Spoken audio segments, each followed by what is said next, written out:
pi. I draw the curve like that, and then the line segment, I went up like that, right? That's what happens. What if we go backwards, go down and over this way? What happens to the value? So this is just a stupid animation that shows you a path being traversed 2 different ways, right? Okay, that's the same path going different directions. What do you think? Do you think it changes the value of the line integral? No. Do you think it becomes negative, like whatever your answer is negative? What do you think? What do y'all think? I'm curious. You think it does? I don't know why it would affect the result. So do you remember how I said that what we're going to do is do a rectangle and drop the curtain down, right? Drop the curtain. That's kind of symbolic of how it feels in here right now, right? Like the curtain's coming down, like wait. Okay, so this right here was the height of the height of the surface, right? The height of the surface, and this was the little. It wasn't dx anymore. What was it? ds, right? ds. Isn't this always positive? Isn't arc length always positive? Because it comes from a hypotenuse, right? It comes from the idea like this is dx, this is dy, and this right here is somehow the square root of these things squared, right, added together. So if I change the direction, does that change the value of the ds? It should still stay positive. It should not change signs. So it turns out, without any other convincing, is that if you're doing a line integral with respect to x, that's the shadow being cast, then if you change the direction, it changes the sign. If you do the line integral with respect to y, that means you're casting the shadow the other way. Then if you change the direction, it changes the sign of the answer. But if you're doing it with respect to arc length, that doesn't matter because, again, the arc length is still positive no matter what direction you go because it's a hypotenuse of a triangle. So there's no sign change. All right? Now, path independence. What if I have 2 different paths, C and C tilde, that both start at the same point and end at the same point? Do you think that the line integral is the same regardless of which path I go on? If I start and end at the same place, do you think the value of the line integral is the same? You think so? Think about geometrically what it means. You have a surface, right? And you're going to drop a curtain. Imagine the curtain above this one being dropped. Imagine the curtain above this one being dropped. Do they always have to be the same areas? No. Maybe sometimes they are, right? Sometimes they are, but not generally. Not generally. If we go 2 different paths, we're going to probably get 2 different answers. Now, I have an example here to prove that. I'm hesitant to do the example, but I think we will. So what this problem is asking for us to do is do this line integral over C and do it first using this arc of this parabola. And that parabola goes from negative 5,3 to 0,2. And we're going to figure out what the value of that line integral is. And then we're going to do it over a different path that connects those 2 endpoints together with the straight line segment. And we're going to see if we get matching answers, and we're not going to, all right? And this will prove that the value of the line integral is not path independent, meaning the path depends, right? It depends on the path. If you change the path, you change the value of the line integral. Okay? All right, now I don't want to do the example, but I'm going to because this is the first example where we actually have to parameterize this and it's solved for x instead of y, so we can at least see that part of it. Let's call this path up here, let's call this C, and then when we do this one, this will be C tilde. The reason I'm not using C1 and C2 is because I'm not putting 2 paths together here. I'm doing 2 different paths that start and end at the same point and comparing the 2 answers. So let's do the drawing for C. For C here, it's a parabola, right?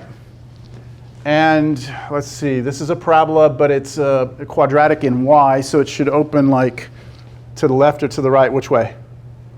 Right, left. It's got a negative here, right? Negative, which means instead of going that way, it comes this way. And if you let y be 0, if you let y be 0 into this, what do you get for x? 4. So you should have like a vertex here, and then it should go this way, like this.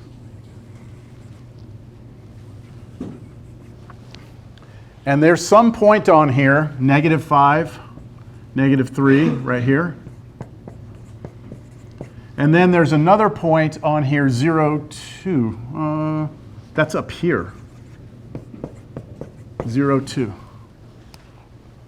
And so our path is actually this path right here. That's C.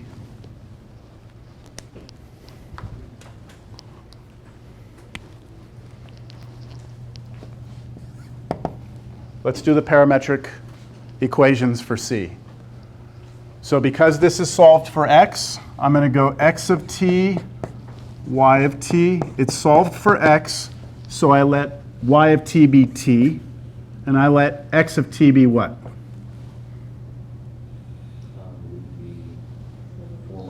4 minus t squared. See, it's a reverse roll here, right, comma.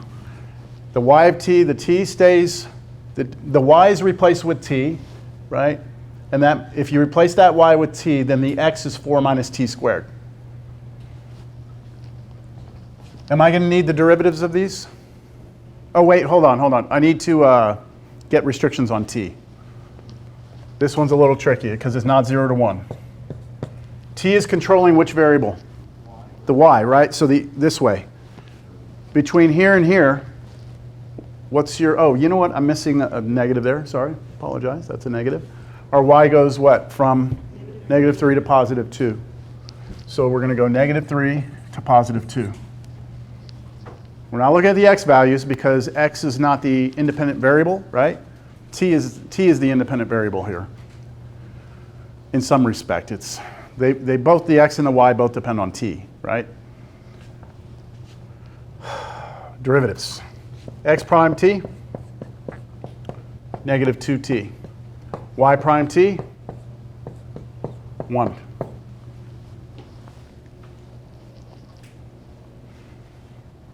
I think I'm just going to continue. I'm just going to do this now, okay? I'm just do this. So the line integral over C should go from -3 to 2. And now what I'm going to do is this y squared dx, right? Y squared dx. And I'm looking at this curve C. So y squared would be what for us? T squared, right? It's this squared. So that's y squared. Times dx. Dx for us is -2t, right? It's this. dt, right? That takes care of the first part. Plus integral again, -3 to 2. And this time, what's going to go here? 4 minus t squared. That's your x right there. 4 minus t squared. And then dy, right? dy is 1. So I don't need it, right? Well, I'll put it 1 times dt. Both of these integrals go from the same place, right? Limits of integration are the same, and these are both nice polynomials. We could just cram all this into one integral if we wanted to. Just put it all together. I'm just going to leave it, all right? Do you all feel like we could compute this? Yes? I'm not going to. We don't have time, all right? This comes out to be some answer. All right, we move on to C tilde now, all right? Let's go to C tilde. Did we cover everything for C? Yeah, we got the whole thing? Yeah, okay. C tilde now.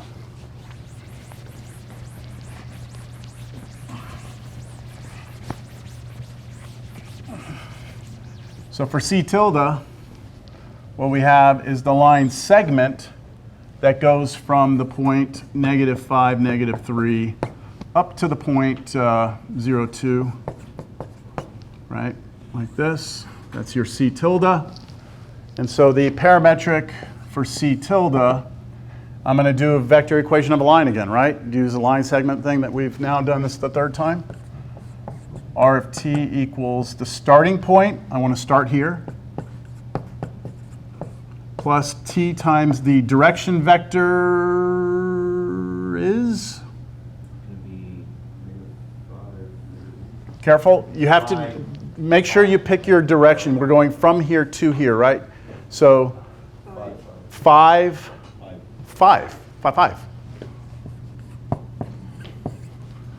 And then let's convert that. I think I'm going to just go right to it. X of t should be -5 plus 5t, and y of t should be -3 plus 5t. So I've already just put everything together and then split them off into their parametrics. You good? Derivatives. X prime t, 5.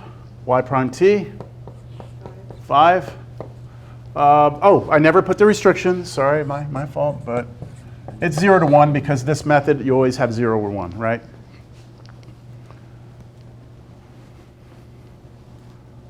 Integral time.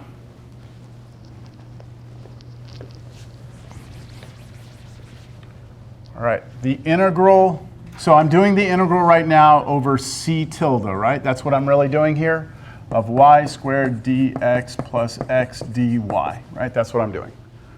So this becomes the integral from 0 to 1, y squared, yuck.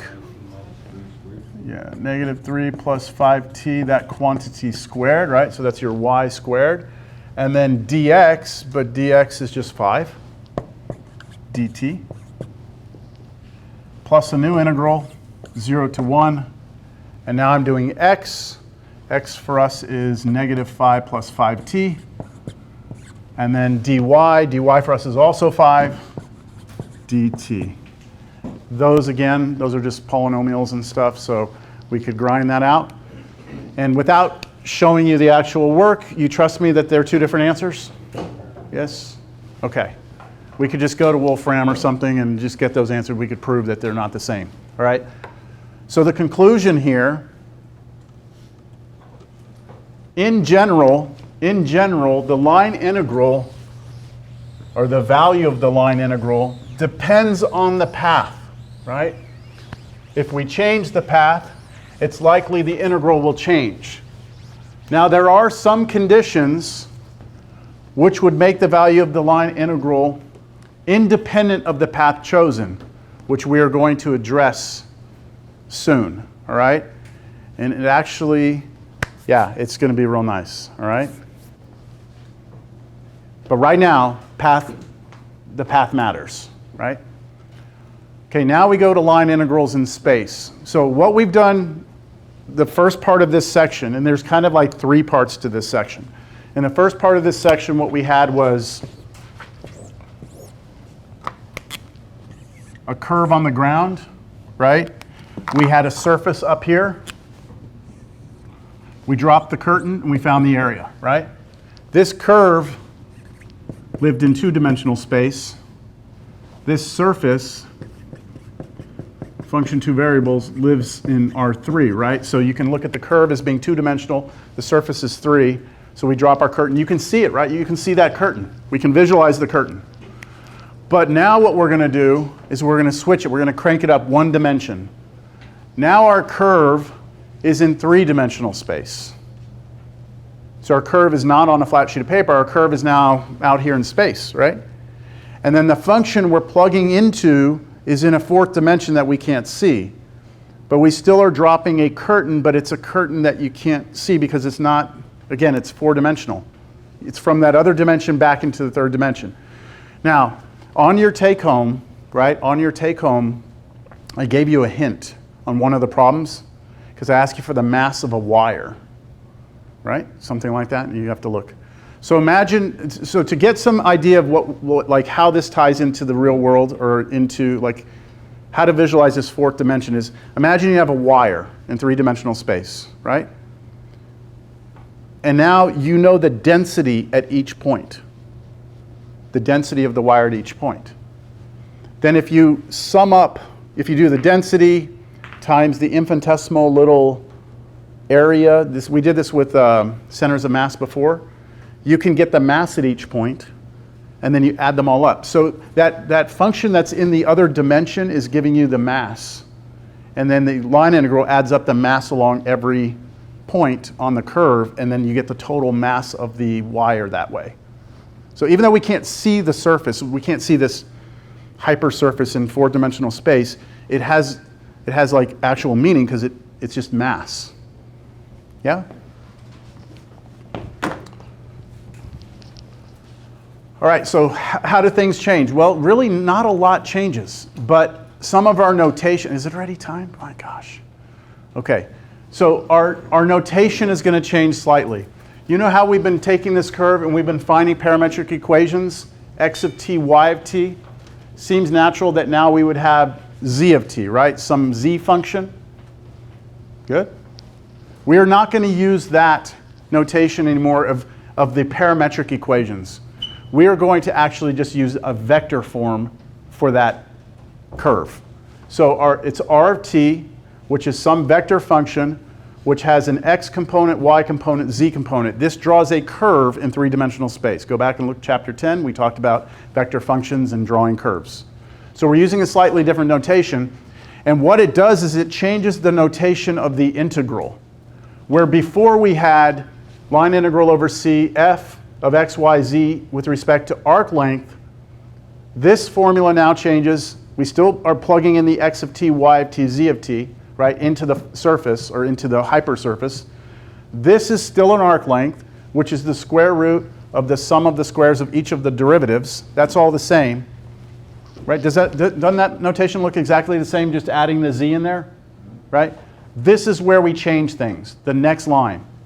Instead of writing this, we write this. Because isn't that what this is? If I give you r of t is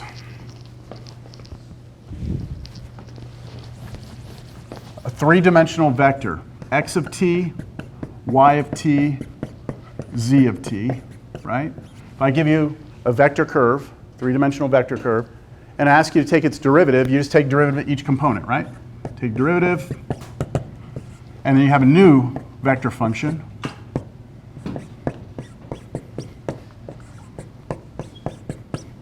And then what if I ask you for the magnitude of that? How do you find the magnitude of a vector? You take the square root of the sum of the squares of the components, which is exactly this, isn't it? So instead of using that big ugly thing, I'm just going to put magnitude of r prime t. And that really is that, right? It's just a nicer condensed way to write it down. The other thing is, instead of me writing this, and this is a weird thing to see the first time, instead of taking this scalar function f and replacing the x with the parametric equations, I'm going to write f and I'm going to write r of t, the vector function r of t inside of it. That's strange, because this looks like I'm telling you to plug a vector into a scalar function. Isn't that what that looks like? That's a vector, that's a scalar function. Scalar function takes in numbers and spits out numbers. This notation makes it look like I mean for you to take a vector and plug it into the function. That's not what we're actually doing. It's just the notation that we use to represent that idea. So don't, yes? You can also use that notation in R2, right? Yes, we could have used all of this in R2. Like when I started this section, I could have just said, hey, this right here without that is just the magnitude of the derivative, right? And then I could have said, instead of that, I'm just this. I'm not quite sure why most textbooks do this. They do it the way I showed you, and then when we get to R3, when we move higher, they go to this notation. We could have done it from the beginning. All right.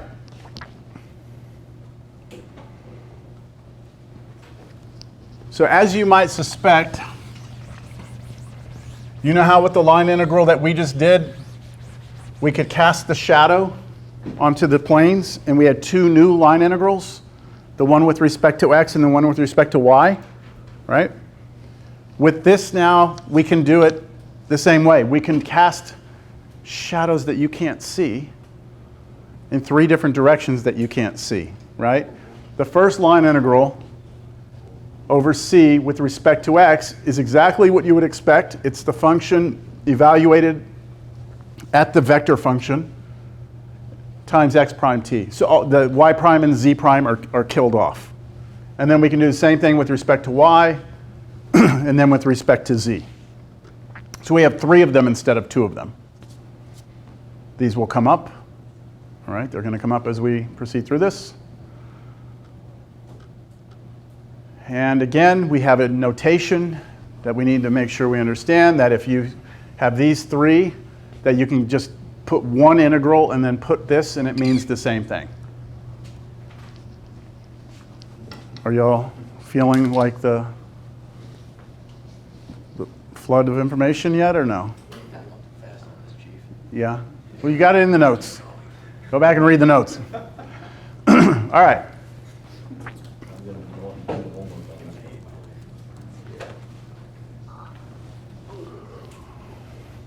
Find this line integral over c. Look at what it is. It's a line integral with respect to x, with respect to y, with respect to z. 3 different ones, right? C consists of 2 different line segments. One from 0, 0. Look at where our lines are. They're not in R2 anymore, right? The line segments are in R3. So we go from 0, 0, 0 to 1, 2, negative 1. And then from that point, we go from there to 3, 2, 0.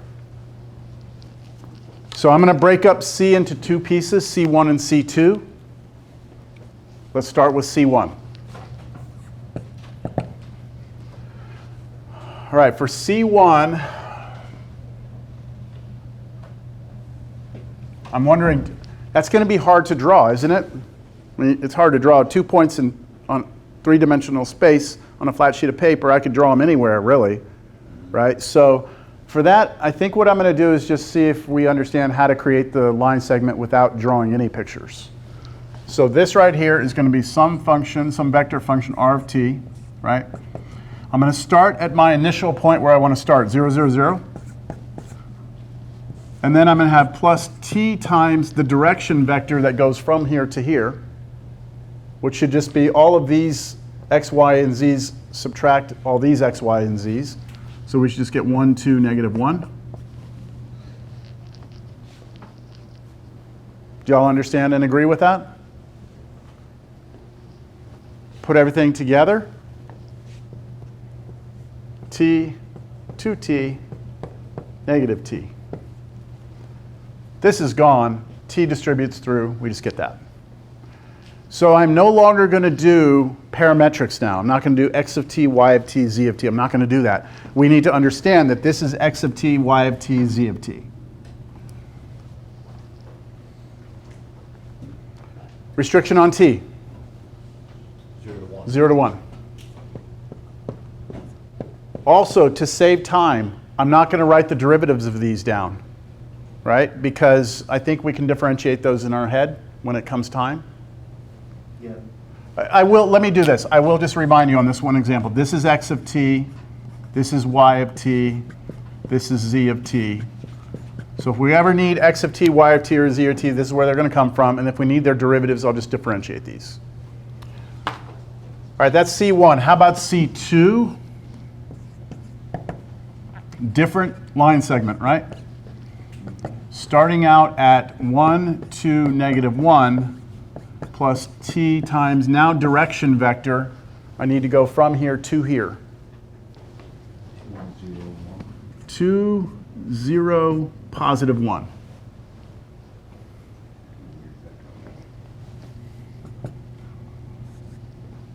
One plus 2t, 2, negative 1 plus t. So just distributing through here, adding things together.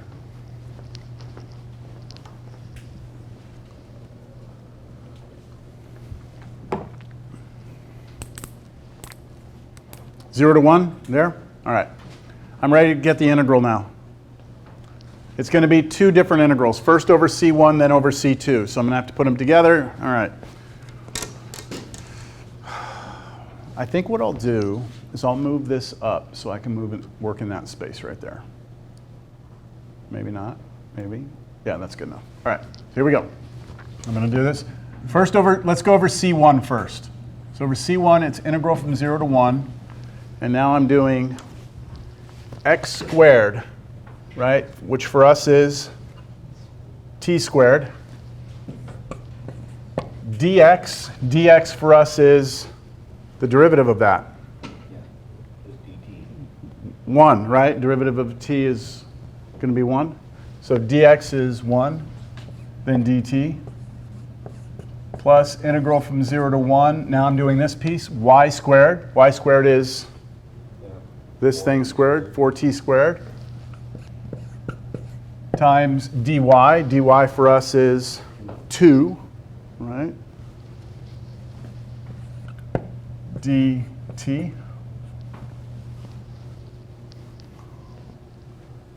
And then this one was integral 0 to 1. What is it?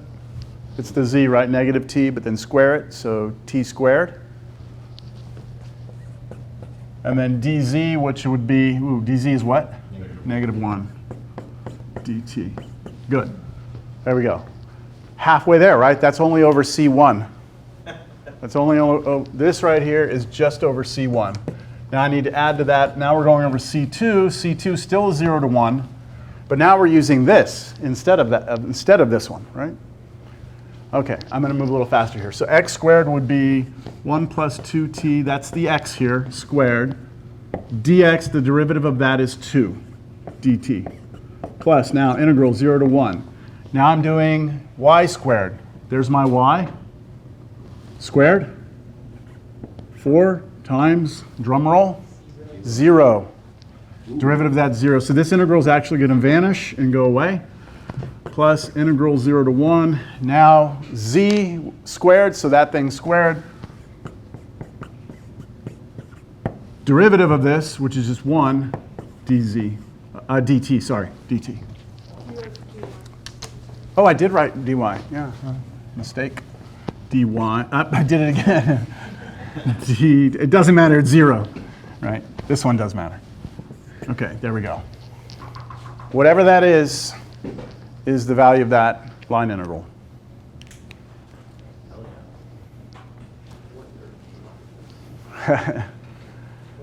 All right, we move along. Finally, something that seems like this is all worth it. I don't think you've done anything that was just that much of something so simple repeated so many times. Yeah, it seems tedious and monotonous, right? All right, good? Yes, thank you. After we find all the integrals and everything, there's nothing else we need to do? No. Just like combine Yeah, you should get numbers for each one of those, and so you add them all up and you'll get a final numerical result, which would represent, that's complicated to understand what that is because, you know, it's like shadows and things you can't even see. I think when we do this section right here, this right here, I think you're going to see where this is all going to come together and why these line integrals like matter, and we will have good like meanings for them. All right? All right, so I have to go back to the idea of work. This is a physics concept. Work is defined to be your force vector dotted with your displacement vector. So if you take a force and move something along some vector, then if you dot the two, you get what's called the work. How many of y'all heard that? Yeah? Work, yes. Force. So in like a simple case, force times distance is the formula for work. But in higher dimensions, you need vectors because now everything's not like flat on a flat sheet of paper, right? So we need vectors in like three-dimensional space. So work is force dotted with the directed displacement vector. So if I take two vectors, a force vector, right? If I move it around and my displacement vector, I can compute the dot product and get the work. If I go straight up, what happens? I get 0, right? There's 0 work if your force is perpendicular to your displacement. All right, that's 0 work. That's all we need, just to understand that you dot the two vectors and you get work. So imagine now, this is the cool stuff. Imagine now that you have a vector field, right? A vector field. So we talked about that last class. In two-dimensional space, you've got this vector field. So like at every point, there is a vector, isn't there? And that vector could represent a lot of different things, but in physics, things like gravitational force or electromagnetic force, that's what the vector field could be, right? So imagine we've got this, let's go with, this doesn't look like a gravitational vector field. Let's just treat it like gravitational, even though it doesn't make a whole lot of sense, because it's like spinning like this. So imagine that you are trying to move an object through this vector field. Where's my, hold on. It's not what I want, where's my, what the hell? There it is, that's the one that moves it. Okay, so I'm trying to move this object through the vector field. As I move it through the vector field is, because it's gravitation, is kind of trying to resist my motion through the field. At every point there's a force being applied to this object. And as I move it through, I'm going to have to do work to move it through here, right? At every point along my path, I have a vector of force, right? Which is the red one. Let me move this a little bit more. So at every single point, right there, that's a good place to put it. At every single point in here, I have the red vector, which is the force of the vector field, the gravitational field at that point. I have that vector. And then I have a displacement vector, which is in the direction I'm moving, right, along the path. If I dot those two together, I get the work done at that point. Right? Y'all agree? So at every single point, there's work. And it would be nice if I could figure out the total work done to move through this vector field.